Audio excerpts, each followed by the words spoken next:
1 Samuel capítulo 16 conta uma história bem interessante. A história de um jovenzinho desprezado que iria se tornar o grande rei de uma nação. Amém? Diz assim: o Senhor disse a Samuel: até quando você irá se entristecer por causa de Saul? Eu o rejeitei como rei de Israel. Encha um chifre com óleo e vá a Belém. Eu o enviarei a Jessé. Escolhi um de seus filhos para fazê-lo rei. Samuel, porém, disse: como poderei ir? Saul saberá disso e me matará. O Senhor disse: leve um novilho com você e diga que foi sacrificar ao Senhor. Convide Jessé para o sacrifício e eu lhe mostrarei o que fazer. Você irá ungir para mim aquele que eu indicar. Samuel fez o que o Senhor disse. Quando chegou a Belém, as autoridades da cidade foram encontrar-se com ele, tremendo de medo, e perguntaram: vens em paz? E respondeu Samuel: sim, venho em paz. Vim sacrificar ao Senhor. Consagrem-se e venham ao sacrifício comigo. Então ele consagrou Jessé e os filhos dele e os convidou para o sacrifício. Quando chegaram, Samuel viu Eliabe e pensou: com certeza é este que o Senhor quer ungir. O Senhor, contudo, disse a Samuel: não considere sua aparência nem sua altura, pois eu o rejeitei. O Senhor não vê como o homem vê a aparência, mas o Senhor vê o coração. Então Jessé chamou Abinadab e levou a Samuel. Ele, porém, disse: o Senhor também não escolheu este. Em seguida Jessé levou Samá a Samuel, mas este disse: também não foi este que o Senhor escolheu. Jessé levou a Samuel 7 de seus filhos, mas Samuel lhe disse: o Senhor não escolheu nenhum destes. Então perguntou a Jessé: estes são todos os filhos que você tem? Jessé respondeu: ainda tem o caçula, mas ele está cuidando das ovelhas. E disse Samuel: traga-o aqui, não nos sentaremos para comer enquanto ele não chegar. Jessé mandou chamá-lo, e ele veio, e era ruivo, de belos olhos, de boa aparência. Então o Senhor disse a Samuel: é este, levanta-se e unja-o.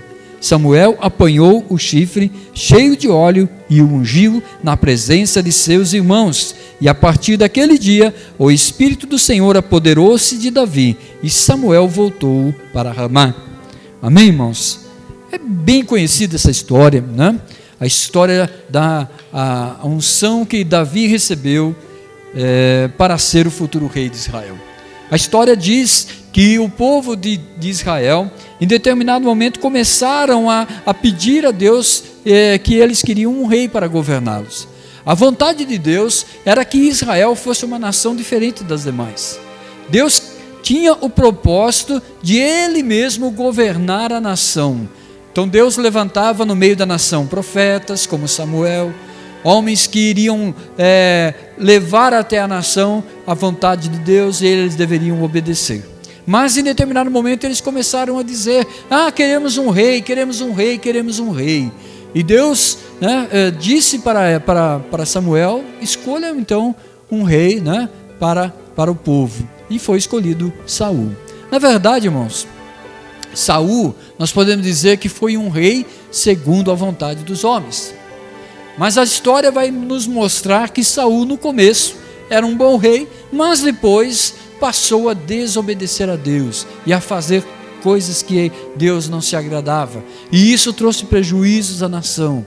E Deus rejeitou a Saul, porque ele não era obediente ao Senhor, porque ele não se submetia à vontade de Deus e fazia do seu jeito. Deus mandava ele fazer de um jeito e ele fazia de outro. Então Deus o rejeitou. É importante isso, irmãos, quando nós entendemos que a vontade do Senhor, ela é soberana. Se o Senhor diz para fazer, temos que fazer.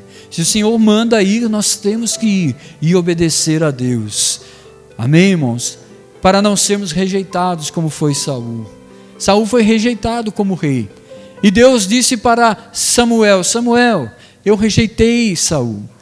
E eu escolhi uma outra pessoa para assumir o trono. você vai até a casa de Jessé, lá em Belém, e você vai ungir o futuro rei de Israel, que é um dos filhos de Jessé. Mas olha que interessante, a Bíblia diz que Deus iria lhe indicar quem era que deveria ser ungido. E Samuel chegou lá na casa de Jessé, chama teus filhos, e chegaram ali os filhos de Jessé.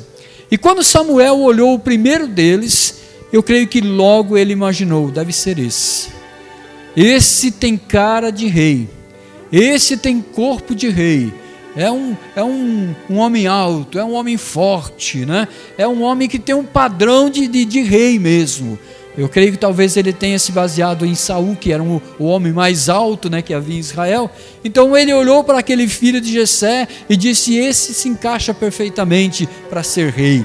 E já ia querendo ungí-lo quando Deus disse, espera aí, não é este. Olha, irmãos, que coisa tremenda. É Deus quem escolhe, amém? É Deus quem escolhe. Deus disse, ainda não é este, né? E ele pegou então, chamou o outro, e veio o outro também, não é este. E assim foram passando todos os filhos de Jessé. E olha que coisa interessante, né? A Bíblia diz que Deus fala para Samuel, o homem vê só a aparência, mas Deus conhece o coração. Coisa tremenda, né? Nós vivemos um mundo hoje que se baseia na aparência, né? Hoje a pessoa, se ela tiver uma roupa bonita, se ela tiver um carro bonito, ela é honrada nos lugares aonde ela for, porque as pessoas dão valor pela aparência. Nós vemos aí, né, a mídia, né, fazendo questão de estabelecer um padrão de beleza, e todo mundo quer seguir aquele padrão de beleza que foi estabelecido, porque as pessoas valorizam demais a aparência. Mas nós não conseguimos olhar lá dentro do coração das pessoas, irmãos. Por isso nós temos que tomar muito cuidado, amém? Às vezes a gente olha para a aparência e já acha que aquela pessoa é um servo, uma pessoa ungida, mas espera aí, nem todos, amém? Deus, Ele escolhe, é Deus quem escolhe, irmãos. E aqui o Senhor disse para Samuel, o homem vê a aparência, mas eu vejo o coração. E aí passou o primeiro filho, passou o segundo, passou o terceiro, o quarto, o quinto, 7 filhos passaram por ali, e nenhum deles Deus escolheu. É interessante, né? Samuel disse assim para Jessé, Jessé, são todos esses os seus filhos? Ou seja, todos os seus filhos estão aqui? E aí Jessé diz assim, não, tem mais um, né? Olha que coisa, irmãos, né? O Davizinho, né? Tem mais um, desprezado, né? Nem foi convidado para vir para o banquete, olha que coisa, né? É o caçula, né? Eu creio que Davi naquele tempo ainda era um adolescente, né? Ainda não tinha um corpo de homem, né? Ainda não era uma pessoa que tinha um porte, né, para ser o futuro rei, ainda não era uma pessoa que tinha as qualidades que talvez os homens escolheriam para ser um rei sobre a nação. Mas é interessante, irmãos, a Bíblia diz que este último filho de Jessé, o caçulinha, ele estava cuidando das ovelhas de seu pai, ele estava ocupado, ele estava fazendo alguma coisa importante, né? Ele estava trabalhando, ele estava fazendo algo, ele era uma pessoa que se envolvia, né? Tem tanta gente que gostaria de ser muita coisa, né? Mas você olha para a pessoa, você vê que a pessoa não se esforça, a pessoa não tem aquele ânimo para realizar as coisas. Deus usa, irmãos, pessoas que estão trabalhando. Em toda a Bíblia você vai ver isso, todo momento. Quando Elias foi escolher o seu sucessor, ele escolheu quem? Eliseu. E Eliseu estava fazendo o quê, irmãos? Estava arando a terra, estava trabalhando.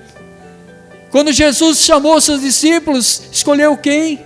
João, Pedro, André, Tiago, estavam fazendo o quê? Pescando, eram pescadores, né? Mateus, coletor de impostos. Deus, irmãos, ele busca pessoas que estão ocupadas com alguma coisa importante. Mas não é só isso que caracteriza Davi. Davi, ele era um adorador. Deus conhecia o coração de Davi. E nós vamos ver isso, irmãos, na sequência da história. Depois, Davi, ele é levado até o palácio para tocar harpas para Saul. Por quê? Porque a Bíblia diz que o Espírito de Deus saiu de Saul e entrou em Saul um espírito de perturbação. E Saul ficava perturbado. E aí chamaram Davi, traga alguém que sabe tocar harpa para acalmar o rei. E trouxeram Davi. Aí a Bíblia diz que Davi começava a tocar aquela harpa. E quando ele começava a tocar a harpa, o espírito de perturbação que estava em Saul saía.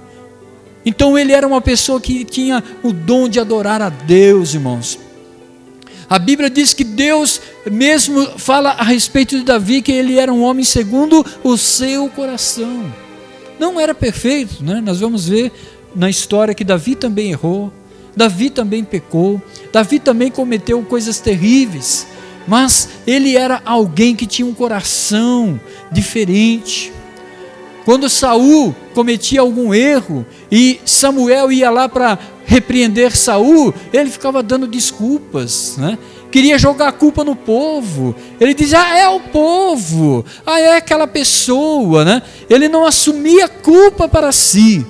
Mas Davi não. Quando Davi pecou e o profeta foi falar com Davi, ele se quebrantou diante de Deus, ele estava arrependido, ele pediu perdão ao Senhor, e o profeta disse, você já foi perdoado, Deus já te perdoou. Sabe por quê, irmãos? Por causa do coração de Davi. Ele era diferente do coração de Saul. Davi, ele era uma pessoa que tinha um coração quebrantado. O Salmo 51 fala sobre isso, né? Se você ler o Salmo 51, é a oração que Davi está fazendo. E nessa oração ele diz, Senhor, o meu pecado está diante dos meus olhos o tempo todo. Não retiras de mim o teu Santo Espírito. Me devolve a alegria da salvação. Davi estava pedindo perdão a Deus pelos erros, pelos pecados que ele havia cometido. Enquanto que Saul ficava dando desculpas, tentando se justificar. E tentando convencer a Samuel de que ele estava certo. Ele era tão arrogante que ele queria dizer que na verdade Deus estava errado, quem estava certo era ele. Mas Davi não, Davi era diferente, irmãos. A Bíblia diz que Davi, ele era desprezado aqui pelos seus pais, pelos seus irmãos. Nós vamos ver logo mais na história, quando Davi vai levar ali um alimento para os seus irmãos que estavam na guerra, e chegando ali, ele se depara com aquele gigante, o Golias, que ficava desafiando o exército de Israel. E aí Davi vai conversar com seus irmãos. O que eles disseram? O que seus irmãos disseram para Davi? O que você está fazendo aqui? Você abandonou as poucas ovelhas de nosso pai. Então, eles desprezavam Davi. Diziam, o que você está fazendo? Que você veio aqui só para xeretar, né? Em outras palavras, mas é mais ou menos isso que eles querem dizer. Mas Davi, irmãos, ele foi escolhido por Deus. Sabe por quê? Porque Deus escolhe as coisas loucas desse mundo, não as coisas sábias aos olhos dos homens. Muitas vezes nós pensamos, por que aí tem tanta gente importante, tem tanta gente rica, tem tanta gente com muitas condições, tem tanta gente que tem acesso à mídia, por que Deus não usa essas pessoas? Por que Deus... Né? Mas irmãos, não é assim que as coisas do reino de Deus funcionam. É sempre, nós vamos ver a história, né? Nós vamos ver a história, a conversão de Paulo nos demonstra claramente isso. Quem era Paulo, né? Paulo, ele se considerava talvez uma das pessoas mais importantes daquela época. Paulo mesmo se dizia, eu fui criado aos pés de Gamaliel. Quem era Gamaliel? Era um rabino muito importante naqueles dias. Paulo dizia, eu era muito zeloso com relação às leis de Deus. Então Paulo tinha muita coisa para se orgulhar, até que ele se encontrou com Jesus no deserto, e aí ele caiu do cavalo. Amém, irmãos? A Bíblia não diz que caiu do cavalo, mas a gente imagina que sim, né? Ele estava indo para Damasco, naquele tempo o pessoal andava a cavalo, né? E ele caiu com o rosto no chão, quer dizer, que deve ter caído do cavalo. Mas de qualquer forma, ele se deparou com o Senhor. E aí Jesus pergunta para Paulo, Paulo, a quem me persegue? Por que me persegues, né? E aí Paulo diz, quem és tu, Senhor? Eu sou Jesus, aquele a quem você persegue. E aí Jesus diz assim para ele, agora você vai ver o quanto importa sofrer pelo meu nome. E Paulo sofreu muito, irmãos. Mas ele passou por uma transformação, porque o mesmo Paulo, e depois ele diz numa das suas cartas, eu sou o menor dos apóstolos, eu sou o pior dos pecadores. Quando nós encontramos Deus, o orgulho cai por terra, a arrogância, a soberba, tudo isso cai por terra. Sabe por quê, irmãos? Porque Deus não usa pessoas orgulhosas, Deus não usa pessoas arrogantes, Deus não usa pessoas soberbas, não. Deus usa pessoas simples, Deus usa pessoas que têm humildade no coração. São essas pessoas que Deus usa. É por isso que o mundo muitas vezes não entende. A mensagem do Evangelho é loucura para essas pessoas, porque elas se consideram muito sábias, porque elas se consideram muito inteligentes. Então, quando você começa a pregar o Evangelho e falar de uma cruz, e falar de um homem que foi ali sacrificado, quando nós começamos a falar a respeito da obra que Deus realizou através da morte de Jesus Cristo na cruz, as pessoas acham loucura, eles não compreendem. Por quê? Porque pela lógica humana não faz sentido.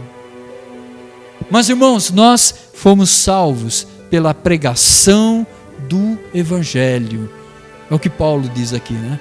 Nós pregamos a Cristo e Cristo crucificado. Naqueles dias os homens não entenderam. Os discípulos de Jesus mesmo não entenderam. Eles estavam seguindo Jesus e achando que Jesus iria destronar o rei Herodes e assumir o trono e libertar Israel do domínio dos romanos. Mas Jesus foi para uma cruz. E eles não entenderam. Eles não entenderam e disseram, mas espera aí, não era esse aí que ia libertar a gente? Não é esse aí que iria nos devolver a glória de Israel? Mas eles não entenderam, irmãos, que a obra que Deus tinha para realizar era muito maior do que a restauração de um reino físico, de um reino político. A obra que Deus tinha para realizar, irmãos, é a transformação do coração do homem em todo o canto deste mundo, dessa terra. Não era algo que iria acontecer somente ali na Galileia, ali na Jordânia, não, era algo que ia acontecer em todo o mundo. Por isso hoje nós estamos aqui pregando esse Evangelho, falando desse Jesus, anunciando a obra do Senhor, fazendo a obra do Senhor, ainda que o mundo ache loucura. Mas essa pregação deve continuar, irmãos, não importa o que aconteça.